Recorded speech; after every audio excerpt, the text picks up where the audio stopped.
माझ्या सगळ्या यूट्यूब फॅमिलीला रंगपंचमीच्या खूप खूप शुभेच्छा. आणि आमच्या विदर्भातली रंगपंचमी बघा सकाळपासून चालू झाली आहे. रंगपंचमी म्हातारे जवान छोटे मुलं सगळ्यांना हा रंग चढला आहे रंगपंचमीचा. आणि कसा वर्षातून एकदा सण येतो तर सगळे एन्जॉय करतात.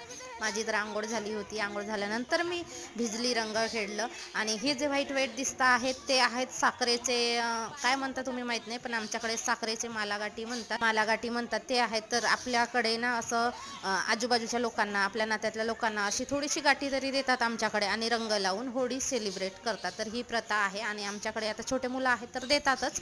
तर आई आम्हाला देते, नंतर आम्ही पण तिला देऊन. तर असं असते. मुलं पण इतके हौशीने खेळायला लागले. आता रुद्रांशी तर पहिलीच रंगपंचमी आहे की तो छान असं रंग खेळतो आहे. नाहीतर आम्ही ज्या पण रूममध्ये राहत होतो तर एकच मुलगा रुद्रांश राहत होता, त्याच्यामुळे त्याला कधी खेळता आलं नाही. तर रुद्रांश ह्या वर्षी खूप एन्जॉय करतो. आणि ही आहे साखरेची गाठी.